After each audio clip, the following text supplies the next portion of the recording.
Ces images, qui font le buzz sur les réseaux sociaux, se sont déroulées à côté de l'escadrille militaire de Niamey. Un étudiant passé à tabac par un élément de la garde présidentielle et un autre de la garde nationale, en marge du sommet des chefs d'État et de gouvernement de la commission climat Sahel. Le comité exécutif de Lyonoun, outré par cet acte qu'il qualifie d'ignoble, interpelle directement le chef de la sécurité présidentielle. Ce groupe d'étudiants était en train le bus qui devrait les acheminer à la fac pour pouvoir vaquer à leurs préoccupations académiques.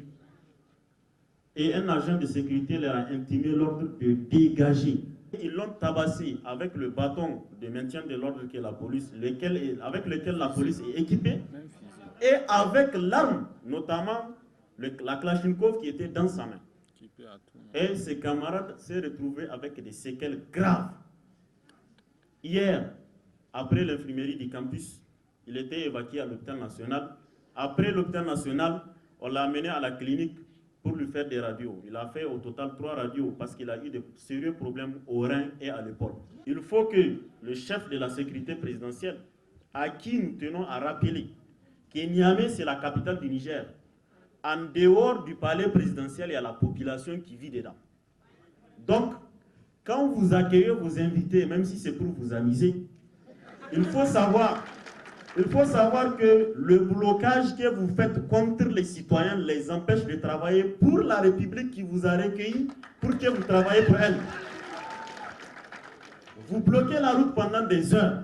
Vous empêchez aux honnêtes citoyens de partir travailler pour la République, même si ceux qui vous emploient, eux, on a des doutes s'ils travaillent pour elle. Et ceux qui sont des citoyens honnêtes qui travaillent pour cette République, vous les empêchez de partir faire leur travail. Vous empêchez aux scolaires de partir prendre cours. Vous bloquez les étudiants de partir faire leur TP, leur examen. La récente expérience nous a prouvé que beaucoup d'étudiants ont raté des travaux pratiques au laboratoire, des TD et des examens.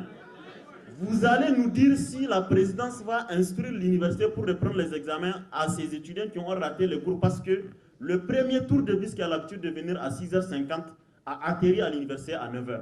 Lyonoun se pose une grande interrogation quant à la tenue du 33e sommet de l'Union africaine que Niamey accueillera en juillet prochain. Si pour 4 présidents, vous bloquez les honnêtes citoyens nigériens pendant 2 heures de temps, et lorsque nous allons accueillir la cinquantaine de présidents, qu'est-ce qui va se passer?